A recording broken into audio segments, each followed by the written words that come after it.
তো হ্যালো বন্ধুরা, আজকে আমি শুরু করব ক্লাস 8 অধ্যায় নম্বর 1 পূর্বপাঠের পুনরালোচনা।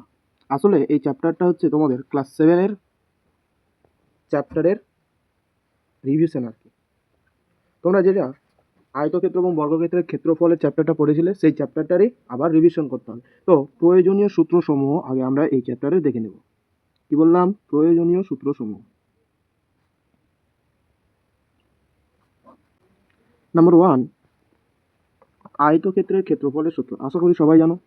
তাও রিভিশন তার জন্য আরেকবার করে বলে দেওয়া হচ্ছে। আয়তক্ষেত্রের ক্ষেত্রফল এর সূত্র হচ্ছে দৈর্ঘ্য গুণ প্রস্থ, এককটা হবে আমাদের বর্গ একক। 2 নম্বর সূত্র হচ্ছে আয়তক্ষেত্রের পরিসীমা। পরিসীমা সূত্র আমরা সবাই জানি, 2 ইন্টু দৈর্ঘ্য যোগ প্রস্থ একক। সাধারণভাবে আয়তক্ষেত্রের ক্ষেত্রে এই দুটো সূত্র দিয়েই হয়ে যাবে। 3 নম্বরে চলে আসবো আমরা বর্গক্ষেত্রে। বর্গক্ষেত্রের ক্ষেত্রফল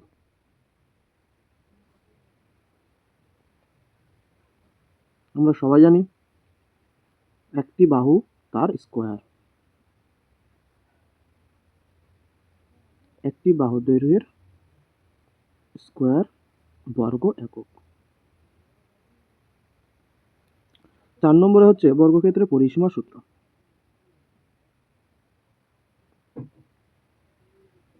পরিসীমা সূত্র হচ্ছে 4 ইন্টু একটি বাহুর দৈর্ঘ্য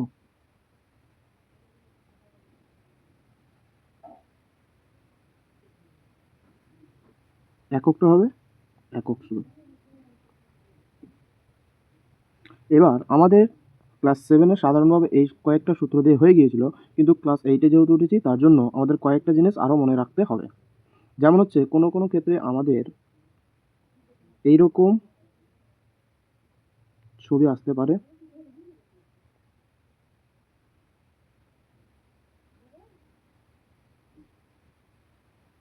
এরকম ছবি দিয়ে বলতে পারে যে ফাঁকা যে রাস্তাটা রয়েছে, এই যে রাস্তাটা চিহ্নিত করা হচ্ছে, এই রাস্তাটার ক্ষেত্রফল নির্ণয় করতে বলতে পারে। রাস্তার ক্ষেত্রফল নির্ণয় করতে বলতে পারে।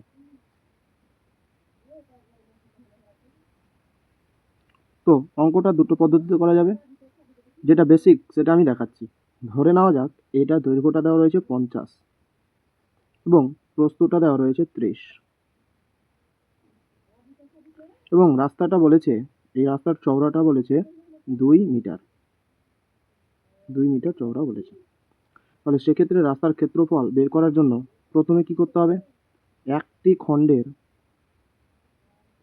ক্ষেত্রফল বের করতে হবে। একটি খণ্ডের ক্ষেত্রফল বের করতে হবে। তার জন্য আমাদের কি লাগবে? দৈর্ঘ্য গুণ প্রস্থ বর্গ একক লাগবে। তো এক্ষেত্রে দৈর্ঘ্যটা যেটা হবে সেটা হচ্ছে কত বলো দেখি? 50 মাইনাস 2 বাই 2 ইকুয়ালস টু 48/2, মানে হয়ে গেল 24 মিটার। এবং প্রস্থ যেটা হবে সেটা হয়ে যাবে 30 মাইনাস 2/2, মানে 28/2 ইকুয়ালস টু 14 মিটার। তাহলে আমি একটি খণ্ডের ক্ষেত্রফল নিশ্চয় পেয়ে গেলাম, যে দৈর্ঘ্য হচ্ছে 24, প্রস্থ হচ্ছে 14 বর্গ মিটার। এবার এখানে একটা গুরুত্বপূর্ণ জিনিস, সেটা হচ্ছে দেখো, যে কোনো দুই অঙ্কের সংখ্যাকে গুণ করা খুব সহজ রয়েছে। কি করতে হবে? প্রথমে এই দুটোকে আমরা গুণ করে নেব। তাহলে কত হচ্ছে? 4 4 16, 6 হাতে থাকলো 1। তারপর এই কোণা আর এই কোণা গুণ করে আমরা যোগ করে নেব। এই কোণা আর এই কোণা গুণ করে যোগ করে নেব। তাহলে কত হচ্ছে? 4 2 8, 8 4 1 4, 8 4 12, আর হাতে রাখে 13, 3 হাতে থাকলো 1। তারপরে এই দুটোকে গুণ, 2 2 আর 3, তাহলে হয়ে গেল 336 বর্গমি। যে কোনো দুই অঙ্কের সংখ্যা যখনই গুণ করতে বলবে, শর্ট ট্রিকটা হচ্ছে এটা, চোখে চোখে হয়ে যাবে। 4 4 16, 6 হাতে থাকলো 1, 4 2 8, 4 1 4, 8 8 4 12, 13 3 হাতে থাকলো 1, 2 2 আর 3, 336। তাহলে একটি খণ্ডের ক্ষেত্রফল হলো, এখানে কটা খণ্ড সৃষ্টি হয়েছে? 4টা খণ্ড। তাহলে আমি বের করব 4টি খণ্ডের ক্ষেত্রফল।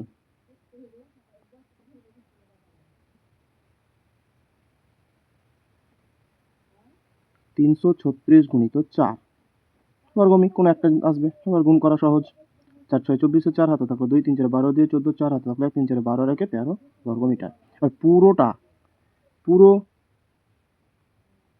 জমির ক্ষেত্রফল কত? দেখো দেখি, 50 × 30 হবে কি হবে না? তাহলে হয়ে যাচ্ছে 1500 বর্গমিটার। ওকে, তাহলে আমরা কি বের করব? শুধুমাত্র রাস্তার ক্ষেত্রফল বের করব, তাই না? তাহলে রাস্তার ক্ষেত্রফল কি হয়ে যাবে? পুরোটা থেকে 4টা খণ্ড বাদ দিয়ে দিলে আমাদের রাস্তার ক্ষেত্রফল বেরিয়ে যাবে 1500 মাইনাস এত, 10 থেকে 4 বাদ দিলে 6, 9 থেকে 4 বাদ দিলে 5, 4 থেকে 1, তাহলে এটা হয়ে যাচ্ছে আমাদের বর্গমিটার। এরকম টাইপের অঙ্ক কিন্তু তোমাদের এখানে রয়েছে। তাহলে এবার চলে আসি আমরা কোষে দেখি 1.1। এটা হচ্ছে আমার তোমাদের বেসিক জিনিস, এই কয়েকটা জিনিস জানলেই তোমরা অঙ্ক করতে পারবে আশা করা যায়। এবার দেখো কোষে দেখি 1.1। নেক্সট স্টার্টেড ক্লাস 8 কোষে দেখি 1.1। 2 নম্বর প্রশ্নটা কি বলছে? 2 নম্বর প্রশ্নটা বলছে আমিনাদের বাড়ির আয়তক্ষেত্রাকার উঠানের দৈর্ঘ্য 6 মিটার, প্রস্থ 4.2 মিটার। ওই উঠানের মাঝখানে 3.5 মিটার এবং 2.5 মিটার মাপের একটি আয়তক্ষেত্রাকার শতরঞ্জি পাতলাম। শতরঞ্জি বাদে বাকি উঠানের ক্ষেত্রফল হিসাব করি। তাহলে দেখো দেখি অ্যান্সারটা কেমন হবে। এখানে দিয়েছে আয়তক্ষেত্রাকার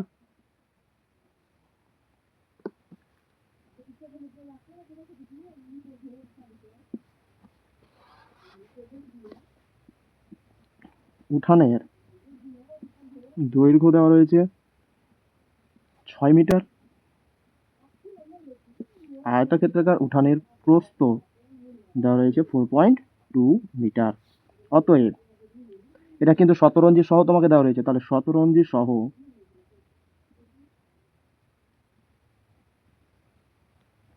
আয়তক্ষেত্রাকার উঠানের ক্ষেত্রফল। আমরা সবাই জানি ক্ষেত্রফলের সূত্র, একবার সূত্রটা লিখে নিলে খুব ভালো হয়। দৈর্ঘ্য ইন্টু প্রস্থ কি বর্গ একক। তাহলে দৈর্ঘ্য কত? 6, প্রস্থ 4.2 বর্গ, এখানে যেহেতু এককে যাতে মিটার আছে তার জন্য হচ্ছে মিটার। এটাকে যদি আমি সিম্পলিফিকেশন করি তাহলে হবে 6 × 42/10 কে কাটাকাটি যদি আমি করতে যাই তাহলে কত হচ্ছে? দেখো দেখি, যখনই কোনো অঙ্কের ক্ষেত্রে নিচে শূন্য পাবে মানে 10, 100, 1000, তখন কিন্তু কাটাকাটি ধরার প্রয়োজন নাই, কারণ আমরা দশমিক ট্রান্সফার করে সহজেই করে নিতে পারবো। 6 দিয়ে 12, 2 হাত থাকলো 1, 4 4 24 রেখে 25/10। তাহলে দশমিক ট্রান্সফার করলে এটা হয়ে যাবে 25.2 বর্গমিটার। এটা হলো শতরঞ্জি সহ আয়তক্ষেত্রাকার মাঠের ক্ষেত্রফল। এখানে আমাকে শতরঞ্জির ক্ষেত্রফল দিয়েছিল। শতরঞ্জির ক্ষেত্রফলটা দিয়ে দিয়েছিল কত বলেছে এখানে? 3.5 × 2.5 বর্গমি। ওকে, তাহলে আমরা যদি এটাকে সিম্পলিফিকেশন করি তাহলে এটা কি হয়ে যাবে? 35/10 দশমিক উঠলে, মানে 25/10 উঠলে। এরপরে দেখো আমরা কি করব? গুণ করব। আবার যেহেতু দুটো অঙ্কের সংখ্যা চলে এসেছে, শর্টকাট গুণ। 5 5 25, 5 হাতে থাকলো 2, 3 5 15, 5 2 10, 15 আর 10 25, হাতে 2 27, হাতে থাকলো 2, 3 2 6 আর 2 8 হয়ে গেল। 875/100 কি বর্গমি, তাহলে 8.75 বর্গমি। তাহলে দেখো শতরঞ্জি সহ আয়তক্ষেত্রাকার ক্ষেত্রফল এটা, শতরঞ্জির ক্ষেত্রফল এটা, তাহলে আমাকে কি বলেছে? শতরঞ্জি বাদে বাকি উঠানের ক্ষেত্রফল কত হবে? তাহলে লিখে নেব শতরঞ্জি বাদে বাকি উঠানের ক্ষেত্রফল সমান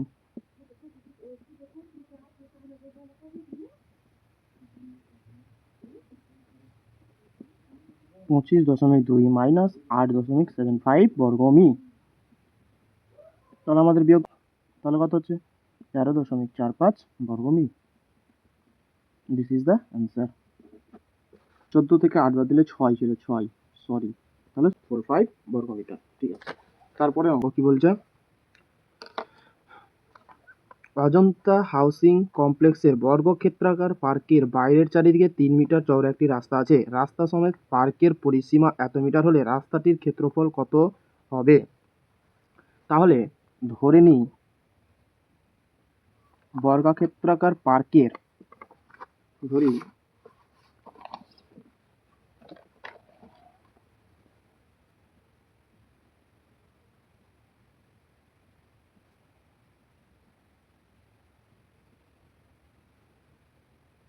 একটি বাহুর দৈর্ঘ্য সমান x মিটার। ওকে, তাহলে বর্গক্ষেত্রাকার পার্কের পরিসীমা কি হবে? পরিসীমা সূত্র আমরা কি জানি? 4 ইন্টু একটি বাহুর দৈর্ঘ্য equals to 4 into X metre হয়ে যাবে। দেখো দেখি, তোমাকে এখানে দেওয়া রয়েছে যে পরিসীমাটা এত, তাহলে শর্তানুসারে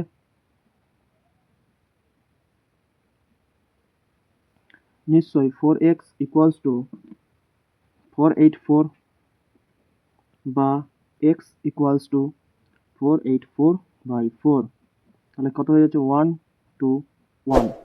অতএব বর্গক্ষেত্রাকার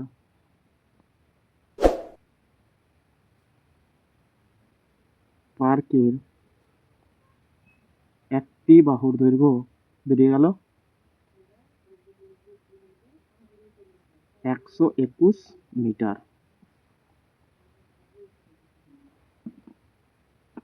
অতএব বর্গক্ষেত্রাকার পার্কের এটা রাস্তা সমেত পার্কের ক্ষেত্রফল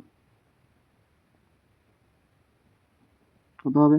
121 তার স্কোয়ার বর্গমি, কারণ আমরা জানি যে বর্গক্ষেত্রের ক্ষেত্রফল একটি বাহু দৈর্ঘ্যের স্কোয়ার। এবার রাস্তা বাদে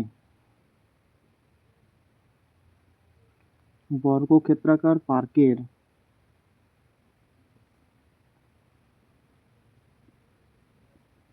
একটি বাহুর দৈর্ঘ্য কত হবে?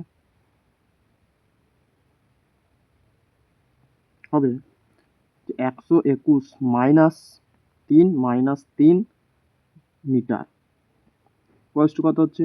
121 মাইনাস 6 মিটার মানে কত হচ্ছে? 115 মিটার। এই জায়গাটা কেমন হলো?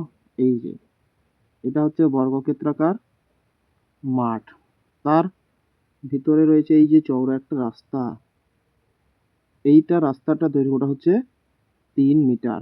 যেহেতু এইদিকেও 3 মিটার এদিকেও 3 মিটার, তার জন্য 6 মিটার বাদ দিতে হচ্ছে। অতএব রাস্তা বাদে পার্কের ক্ষেত্রফল কি হবে? সেম ভাবে 115 তার স্কোয়ার বর্গ মিটার। এবার আমাদের এগুলো চাই না, আমাদের চেয়েছে রাস্তাটার, এই যে রাস্তাটা বেরোলো এই রাস্তাটার ক্ষেত্রফল কতটা হবে। তো এই রাস্তার ক্ষেত্রফল সমান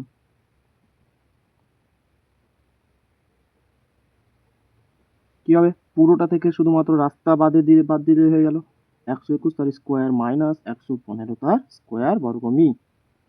এবার দেখো দেখি, এটা একটা বীজগণিত সূত্র, a square minus B square, তাহলে a plus B into A minus B সূত্র ফেলতে পারি। আমরা কি সূত্র ফেললাম?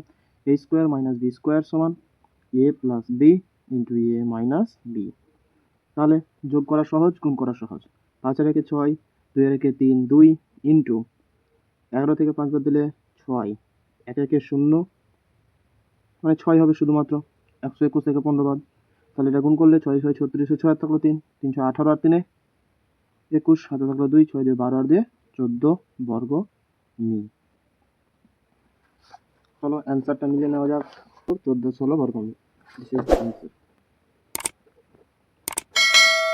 তো আজকের মতো এইখানে থাক, এর পরের দিন আমি নেক্সট ভিডিও নিয়ে আলোচনা করব।